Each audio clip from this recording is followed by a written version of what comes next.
नमस्कार दोस्तों, आप सभी को स्वागत है आपके अपने चैनल झारखंड एग्जाम में। और दोस्तों, जैसे कि आप सभी को पता है कि 11 मार्च को हेयरिंग होने वाला है, लेकिन इससे पहले कुछ डाउट जो आपके अंदर है, जैसे कि क्या ये 11 मार्च को ये फाइनल हेयरिंग होगा और इसका कॉज लिस्ट कब तक आएगा और फंडिंग क्यों इम्पोर्टेंट है। इसी सभी इम्पोर्टेंट जो पॉइंट्स है उसको लेकर ये वीडियो है। बहुत ही छोटा सा वीडियो है, आप इसे शुरू से अंत तक जरूर देखिएगा। और साथ ही साथ वीडियो अगर चैनल पर आप नए हैं तो चैनल को सब्सक्राइब कीजिएगा, अपने दोस्तों को भी शेयर कीजिएगा और वीडियो को भी लाइक कर दीजिएगा अगर आपको अच्छा लगे वीडियो। तो चलिए दोस्तों, बात करें तो कॉज लिस्ट कब तक आएगा। जो सबसे इंपॉर्टेंट सवाल है सभी के अंदर में कि कॉज लिस्ट इस केस का कब तक आएगा, यानी कारा चालक एक्साइज कांस्टेबल और स्पेशल ब्रांच का जो केस है, इसका कॉज लिस्ट आपका इस फ्राइडे को, यानी कि आज आपका मंगलवार है और फ्राइडे शुक्रवार तक आपको कॉज लिस्ट शाम तक देखने को मिलेगा इस केस का। और जैसे ही कॉज लिस्ट आएगा आपको बताया जाएगा कि केस जो है कितना नंबर पर लगा है। इसके बाद जो है दूसरा सबसे इंपॉर्टेंट बात है, अगर शुक्रवार को नहीं आता है तो शनिवार को 100% आएगा, चूँकि सोमवार को हम लोग का बहस है, यानी कि मंडे को हेयरिंग है। इसलिए बहुत इंपॉर्टेंट है कि फ्राइडे से लेकर सैटरडे के अंत तक कॉज लिस्ट आ जाएगा और कॉज लिस्ट से ही पता चलेगा कि क्या ये अंतिम सुनवाई होगा, फाइनल हेयरिंग होगा। क्योंकि अगर केस नंबर हम लोगों का जिस तरह से हम लोगों को उम्मीद है कि इस बार बहुत ही पहले, यानी कि जो फर्स्ट हाफ होता है उसी में हेयरिंग होने का चांसेस है, इसके लिए हम लोग बात भी कर रखे हैं। और अगर ऐसा होता है तो आपको देखने को मिलेगा कि ये अंतिम सुनवाई होगा। चूँकि आपको दोस्तों पता है कि अगर हेयरिंग की बात करें तो 11 अक्टूबर 2023 को एक बार हेयरिंग हुआ था, बहुत अच्छे तरीके से, जब राजेश शंकर जो अभी जस्टिस हैं इस केस के, उनके समक्ष जब गया था ये केस, तब 11 अक्टूबर को एक हेयरिंग हुआ था जिसमें मैं प्रेजेंट था। उसके बाद जो है 1 दिसंबर को डेट लगा अक्टूबर के बाद, और 2-2 महीना का डेट लग रहा था। उस वक्त क्या हुआ कि जो है इन लोगों से जवाब मांगा था और जवाब जो है दिया नहीं। तो इस वजह से आपने देखा होगा कि जब दिसंबर में जो हेयरिंग हुआ हम लोगों का केस का, तो सरकार को 5,000 का जुर्माना देना पड़ा और वकील सबको भी। इसके बाद जो है फिर से दिसंबर के बाद जनवरी को एक हेयरिंग था। इस वक्त जो है बहुत ज़्यादा उम्मीद था कि इस केस का डिस्पोजल हो जाए, लेकिन हुआ क्या दोस्तों, आप सभी को पता है कि जो है हेयरिंग नहीं हो पाया। और जब भी किसी केस का हेयरिंग नहीं हो जाएगा तो ये अपने आप, तो किसी भी जजमेंट, कोई भी केस में जजमेंट नहीं आता, ये तो आप सभी को जानते हैं। तो हेयरिंग नहीं हो पाया, इसका कारण था 44 नंबर में हम लोग का केस नंबर था। तो पहले से ही पता था कि शायद केस नहीं टेक ओवर होगा, और वही हुआ। तो वैसा नहीं इस बार होने वाला है। केस जितना ही जल्दी हम लोगों को लगेगा, जितना कम नंबर में रहेगा, उतना ज़्यादा चांसेस रहेगा केस जो है फाइनल डिस्पोजल हो जाए।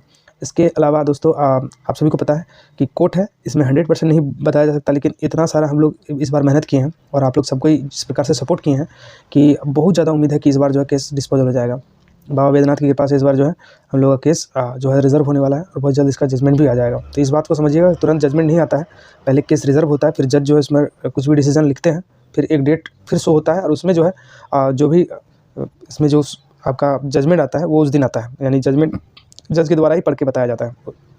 तो इस प्रकार से प्रक्रिया रहता है, जिनको भी नहीं पता है वो थोड़ा जान ले। और इसके अलावा और एक जो इम्पॉर्टेंट बात था कि फंडिंग क्यों ज़रूरी है, क्योंकि दोस्तों आप सभी को पता है कि झारखंड में बहुत सारा केस हो चुका है। उसका परिणाम क्या है अभी तक देखा जाए दोस्तों, तो कई सारे केस के कारण ही लड़के जो जॉब कर रहे हैं, बहुत सारे स्टूडेंट जो है केस के दम पर ही जॉब कर रहे हैं। आप देखिए सोनी कुमारी वाला मामला उठा कर देखिए, इसमें हज़ारों स्टूडेंट जो है केस से इफेक्टेड थे और लास्ट में सुप्रीम कोर्ट के जजमेंट की वजह से उन लोगों का जॉब हुआ।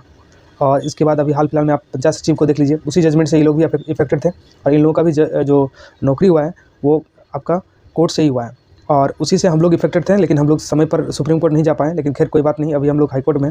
कई सारे लोग जो बोलते हैं ज्ञानी बनते हैं कि आप लोग सुप्रीम कोर्ट जाना पड़ेगा, या फिर उन लोगों में बताना चाहता हूँ कि हम लोग ऑलरेडी सुप्रीम कोर्ट के वहाँ जाने की प्रयास किया गया था हम लोग के द्वारा, लेकिन वहाँ जो हम लोग का वकील है उनका कहना है कि अब जो है मना कर दिया गया है सुप्रीम कोर्ट में कि इस प्रकार का जितना भी फैसला है अब जो हाई कोर्ट में ही देखा जाएगा और वहीं से इसका डिसीजन आएगा और सुप्रीम कोर्ट के डिसीजन और गाइडलाइंस के ही आधार पर हम लोग का भी जजमेंट आएगा। ये भी आप लोग जान लीजिए। तो ये सभी इंपॉर्टेंट दोस्तों बातें हैं जो कि बहुत ही कम टाइम में आपको बताया जा रहा है।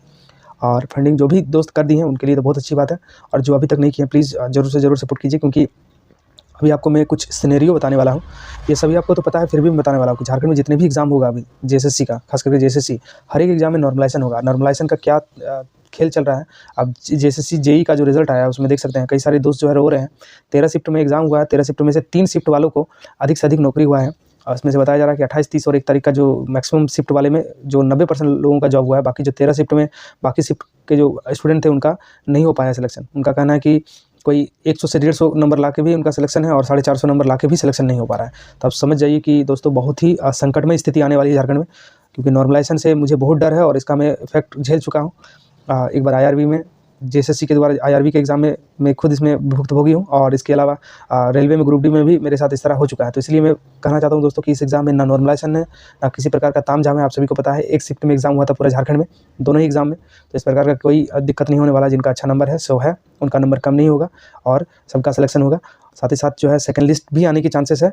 तो प्लीज़ दोस्तों पहले केस को जीतिए, उसके बाद सारी अपॉर्चुनिटी आपके सामने आएगी और जो है डेफिनेटली सबको इसमें इस बार बेड़ा पार होगा। तो प्लीज़ दोस्तों जितने भी नए दोस्त हैं प्लीज़ वीडियो को शेयर कीजिएगा। साथ ही साथ जो नए दोस्त हैं वो चैनल को भी सब्सक्राइब कर लीजिएगा। और अगर आपको मेरे बातों से आप सहमत हैं तो प्लीज़ इसमें कमेंट भी कीजिएगा कि हाँ आपको क्या अच्छा लगा और क्या नहीं। क्योंकि नॉर्मलाइजेशन का जो खेल हो रहा है ये जेएसएससी के द्वारा बहुत पुराना नियम है, और इससे जो है कुछ ऐसे लोगों को जॉब हो जाता है जो अपना उम्मीद छोड़ देते हैं, और अधिक से अधिक लोग जिनका अच्छा नंबर आता है वो सपने देखते हैं कि मेरा जॉब हो जाएगा, उन्हें बहुत जोर झटका लगता है इस नॉर्मलाइजेशन से।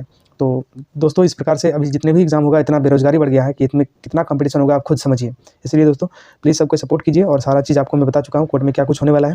फ्राइडे से सैटरडे के अंदर आपका कॉज लिस्ट आ जाएगा, और इसी से क्लियर हो जाएगा कि केस का क्या रुख होने वाला है।